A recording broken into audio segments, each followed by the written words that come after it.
What is a Cybersecurity Program Manager? In this video, you're going to learn about the Cybersecurity Program Manager career path. And this is a good career path if you're someone that's not technical, but you still want to be heavily involved in the cybersecurity posture of the organization. So you're going to learn an overview of the job and what it entails.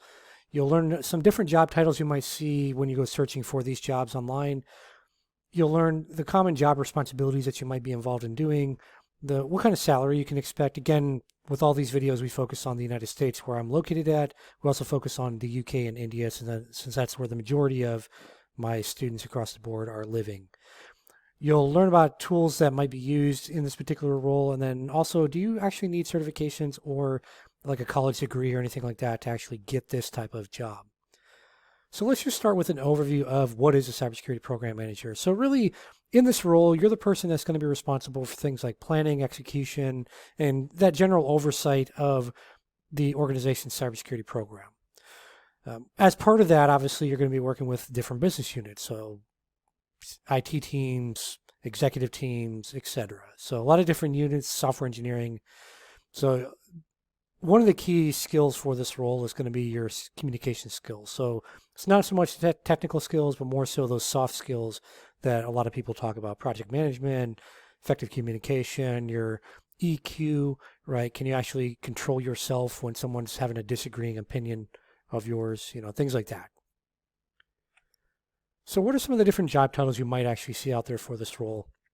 Typically, you'll see program in the job title itself. So it could be like program director, program manager, governance manager, security program manager, etc. But typically, if you type in program manager and cybersecurity, you should get something pulling up. You may have to try security and things like that. This could technically, you could be entry level and get into this potentially if you've got background as a program manager and something else, or as a project manager and something else. But typically speaking, you're going to want to have some experience going into this, just so you can have those effective conversations with all those other business units across the organization. What are you actually going to do in this job? We talked about kind of the oversight and managing things, but like what does that actually mean? Well, you're going to be involved in, and you may actually be responsible for, but you're definitely going to be involved in developing and helping to maintain the organization's overall cybersecurity strategy, including things like the goals. What are our objectives? What are the priorities for the organization? Of course, those priorities might vary based on the industry that the organization's in. You're going to be working with those other business units, so collaborating a lot with executives or senior leadership teams, or senior leadership teams, as well as the different business units. We already talked about, like software engineering, IT team, etc. Really ensuring, and the reason why you're communicating with those teams is you really want to ensure that the overall cybersecurity program is actually aligning with the organization's overall business strategy and goals. You're going to be involved in helping to make sure that the program itself that you're developing or coming in to manage, that it actually meets any regulatory or compliance requirements, because it's not an effective program if it's causing the company or organization to get fined because you're not meeting certain criteria, or you're not matching up to certain criteria.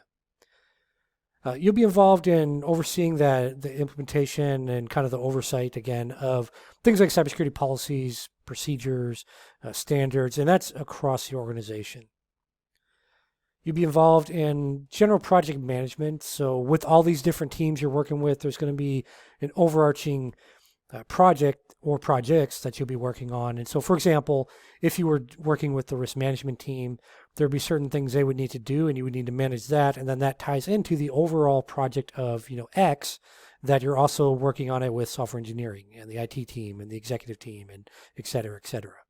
So project management skills are an important thing to have going into this type of role. If you're not someone that is good at managing a lot of things going on, this is probably not a role you ever want to take a look at, just because you have to be really strong and being able to juggle multiple hats at the same time. And then, of course, you're involved in managing that, or helping to manage that overall cybersecurity risk for the organization. And as part of all of this, you're not necessarily going to be like going and spinning up a sim tool and looking at stuff, but you are going to be involved in analyzing and looking at some of the reporting that comes out of the different teams. So, for example, coming out of the SOC team, coming out of the pen testing team, coming out of risk management team, GRC, etc. So you're going to be looking at the reporting that they provide to help ensure that whatever you're doing, whatever you're building, it's taking into account those additional risks that are being found and addressing those in some capacity, whether that's accepting that, whether that's potentially eliminating the majority of it, right? So reducing that and you're fine with the residual risk, whether that's avoiding it, whether that's passing that risk on to a third party, etc. This video is not about risk management, just a high level of what this particular role and how that would tie into the GRC component of an organization.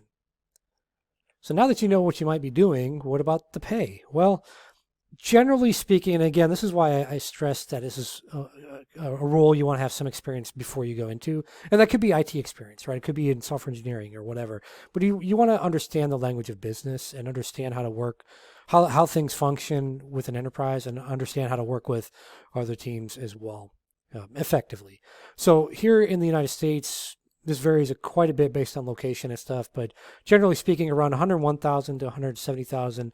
A lot of the roles that are open out there are actually in the public sector or also the government space specifically for program managers. So you may not see a ton of that on the private sector side, but there are positions out there for that. Entry level, if you're someone entry level coming in, you're probably not going to get six figures here in the US. You're probably looking at more like maybe 80,000, 70 to 80,000 starting out. But again, it varies quite a bit based on where you are, who you work for, etc. In the UK, around 70 to 90,000 pounds. In India, around 1.8 million to 3 million Indian rupees. So what about tools? Do you need to like work with sim tools and all that stuff? Yes and no, right? So one of the key things you obviously be using is some kind of project management software to keep track of all these things going on. It could be like Jira, it could be Asana, could be Monday, so Monday.com, could be a Trello. There's just a ton of them out there. And based on where you live in the world, there might be different ones that are popular in your country. Other tools, I say cybersecurity tools here. So those general tools, right, that the SOC teams using, the pen testers might be using, that the compliance teams or GRC risk management teams that they might be using, as well as collaboration tools, right? So for example, cybersecurity tools could be things like your Splunk, QRadar, could be Rapid7, just any type of cybersecurity tools, XDRs, EDRs, if the organization's still using those, your vulnerability assessment tools, so things like using, oh gosh, I drew a total blank on that. Greenbone is the new name of it. And then Qualys is another vulnerability scanner. And I cannot think of the life of me the other one. There's another one in my head. Nessus. There we go. Thankfully, I figured it out. Always when you're trying to say it in a video, you always forget the names. But anyways, things like that, right? And compliance management tools, I mean, these are things like RSA Archer, OneTrust, etc. There's risk management tools you're probably going to be using, and in the capacity of like pulling the data, not that you're going to be going necessarily and doing like a risk assessment, but some risk management tools are things like Resolver or Risk Lens is another one that you might be using. So really the main tools that if you're trying to get like experience before going into this type of role or trying to train up for this type of role, just get pretty decent at project management and get familiar with some of the output of other tools, but you don't have to be like an expert in Splunk or anything like that for this particular type of role. So what about like, do you need certs? Do you need college education, college degrees, all that stuff? Can you get this job without all that stuff? Short answer is yes, you can get this job without any of those things. Here in the U.S. in the government space, they're usually looking for at least a bachelor's degree, although that's not always required. So it really depends upon where you're trying to work at. As you grow your career, so I don't recommend any of these, maybe PMP starting out, but I think you have to have a year or two experience in project management to even go for that one. But like CISSP, as you grow your career as a program manager, that might be a good one to help make you more marketable to other companies if you're looking around for jobs. The CISM, of course, same thing here, which is, if you're watching this video and you don't know what any of that is, let me explain. CISSP is a Certified Information System Security Professional. So basically it's a baseline of things like secure architecture, engineering, security management. So it just kind of covers a broad broad demographic, if you will, of things like risk management, general security, security operations, software development, security, et cetera. So kind of gives you a high level view of a lot of things, kind of like the Security Plus certification from CompTIA. Gives you a good high level of a lot of things without making you like an expert in one thing, so to speak. So a certified information security manager is a CISM one. That one's more for if you're trying to work as a security manager in an organization. It covers a lot of things around information security governance, risk management, as well as managing incidents. The C risk is one focused on risk and information, risk specifically, right? So it's certified in risk and information systems control, C risk. Basically, that's for someone that's going to be managing like IT risk or security risk, and essentially just making sure that any systems that are being used, so information systems, are aligning with whatever the business goals actually are. So again, that sort of covers, like many of them, risk management, infosec systems control, so putting in controls in place, business continuity planning, etc. And then PMP is a project management professional. It's a very popular project management certification. There are some other ones out there, like CompTIA has a Project Plus that's probably more geared towards an entry-level person just looking to get knowledge of project management. There's also an associate, I think it's called Associate Project Manager. It's Certified Associate Project Manager, CAPM.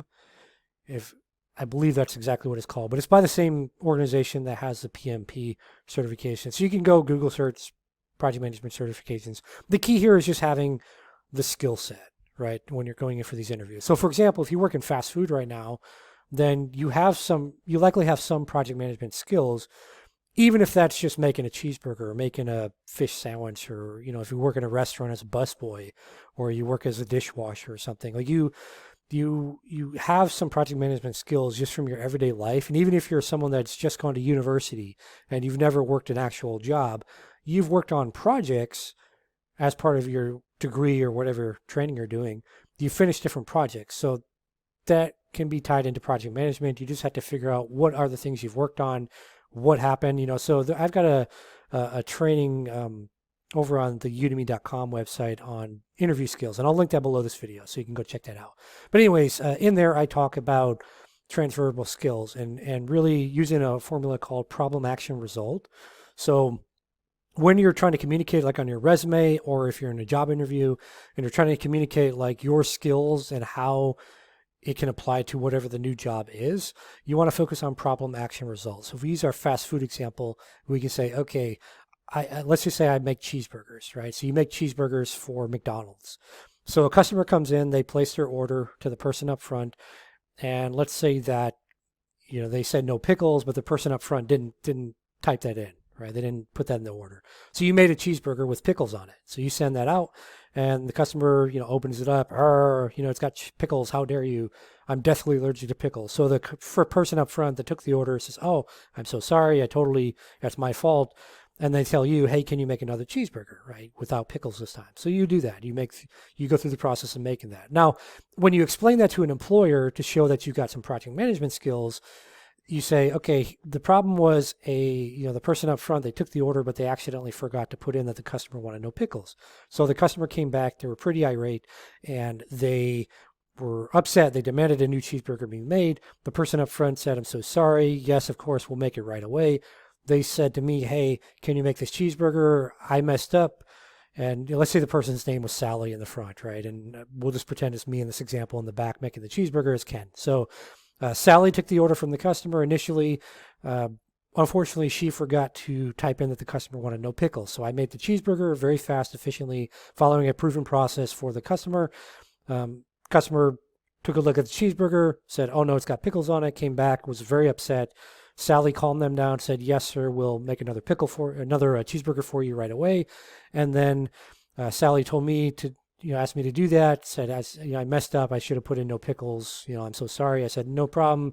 I've got a cheeseburger right here. Let me make it real quick with no pickles on it. I double checked it. I said, Sally, just take a quick peek, make sure you don't see any pickles on this. She said, no, I don't see any.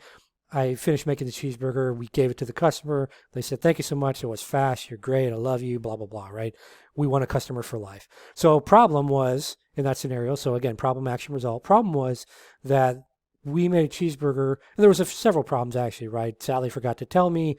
I made the cheeseburger. I didn't maybe I overheard the customer say no pickles, but I was like, well, the screen says, make a cheeseburger, whatever, and it doesn't say anything about no pickles. So the main problem there, though, was that the customer got a cheeseburger with pickles when they ordered one without pickles. So what was the action that we took to solve that problem? Who was involved in that? Well, the action was, made a new cheeseburger, but Sally was involved, I was involved. And in the example I gave, I explained exactly what happened, right? What we each did in that situation. And then ultimately, what was the result? Well, we made the cheeseburger, no pickles.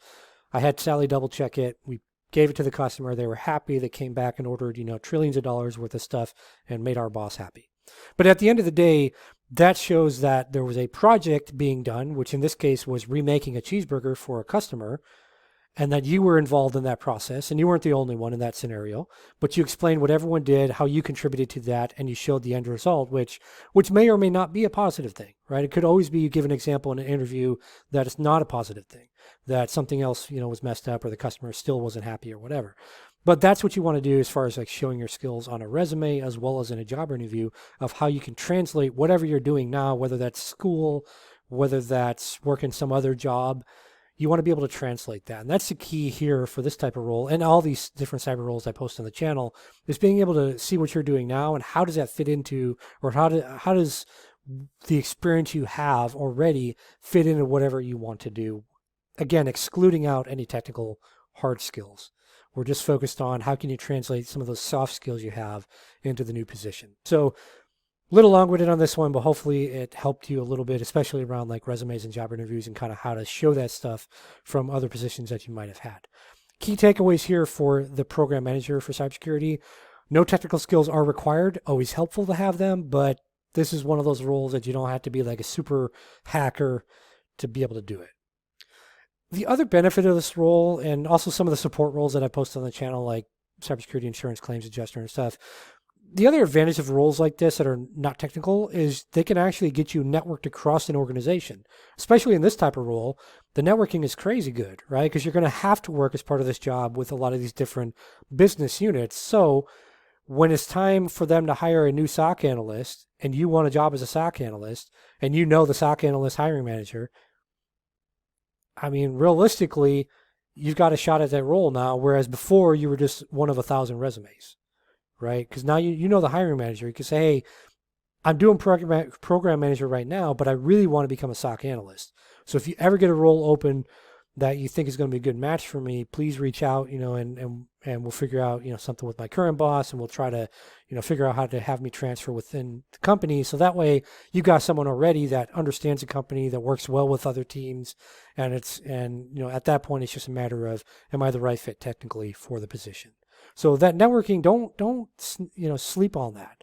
It's so critical. So oftentimes you can take these other roles in cyber that are not the traditional like SOC analyst or pen tester, I'm a super hacker stuff, and you can leverage those to move into the role you ultimately want to get. And then of course the compensation is really good compared to things like a tier 1 SOC analyst where you might be making 70, 80,000 if you're lucky. A lot of them these days I'm only seeing like 65, 60,000 here in the US, which if you're outside the US it might sound like a lot of money.